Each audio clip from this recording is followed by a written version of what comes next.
Hi, friends. I'm Frances Lynn, and I serve as a Presbytery leader of Presbytery of Riverside.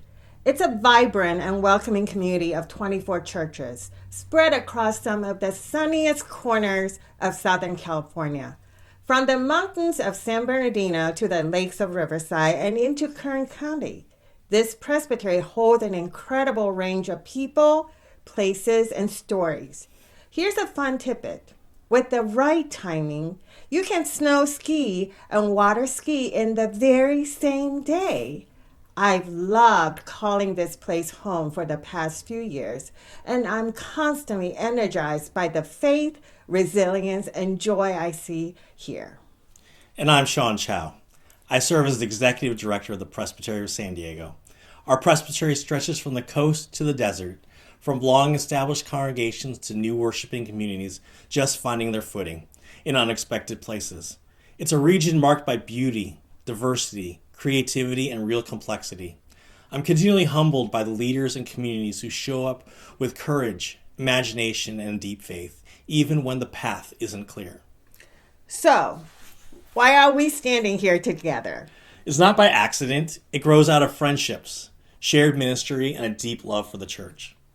Over the past few months, through prayers and discernment, and through many conversations with pastors, presbyteries, and congregational leaders across the church, we began to hear a consistent longing. Those conversations come from years of serving the church in different roles and contexts, walking with congregations, supporting leaders, and learning what faithfulness looks like in real, changing communities. We heard hopes for the connection in a season of fragmentation, a desire for leadership that listens deeply, and a yearning for a church that can tell truth about its pain without losing hope.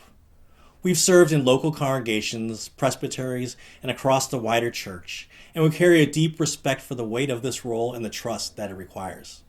Those conversations, along with our own prayerful reflection, led us to a shared sense of calling. And so, with humility and gratitude, we have discerned an invitation to stand together for election as co-moderators of the 227th General Assembly of the Presbyterian Church USA. We want to name honestly that the church is in a season that requires lament. We grieve loss, division, exhaustion, and the very real wounds many leaders and communities are carrying. We grieve what has been lost. People, places, programs, and dreams that once sustained us. We also grieve that the church and the institutions that have carried it are changing in ways that can feel disorienting, unsettling, and deeply personal. And even as we grieve, we confess that the God we serve is a God of blessings and abundance. Abundance does not deny loss or rush us past grief. It names a deeper truth, that God's generosity is not exhausted by what we have lost, and God's faithfulness is not limited by our scarcity. Lament is not a failure of faith. It is a faithful response. Scripture gives us language to weep, to cry out, and to tell the truth before God, because God is strong enough to hold our sorrow. And it's precisely there, in honest lament, that we discover the abundance of God.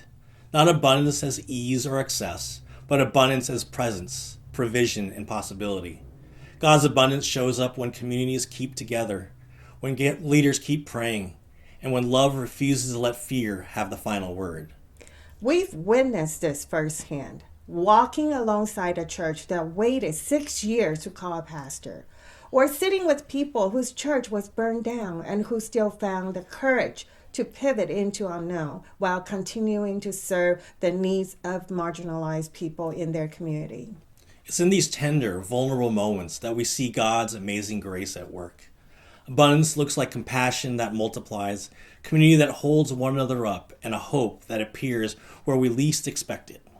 We have seen that abundance in Riverside, through long seasons of waiting, through loss and transition, and through the quiet resilience of congregation that continue to worship, serve, and love their neighbors.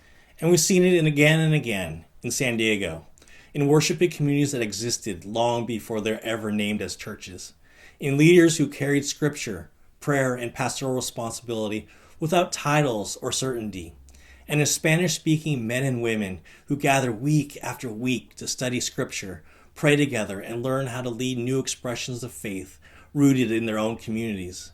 We also see it in congregations choosing generosity and mission, even when the future feels unclear. As we look ahead to the General Assembly, we're looking forward to meeting all the commissioners. We are ready to listen, to hear your stories, and to share our love for God and the church together. Because on our own, we can't do much. But with God and with each other, we can go far and do it better. This story shapes how we understand faith and leadership. They remind us that lament and hope are not opposites. They belong together. That's why we frame our shared vision around 3 invitations: to belong, to become, and to know ourselves as beloved. We belong to God's larger story, to one another, and to the communities we are called to serve. We are always becoming, growing through challenge and joy, learning what it means to lead with humility and hope. And at the heart of it all, we are beloved, loved by God, not because of what we accomplish, but because of whose we are. In belonging, we discover connection. In becoming, we find purpose. And as beloved, we find the courage to keep moving forward together. We are grateful to be on this journey with you, and we look forward to listening, learning, lamenting, and hoping alongside you as God continues to shape the church we love.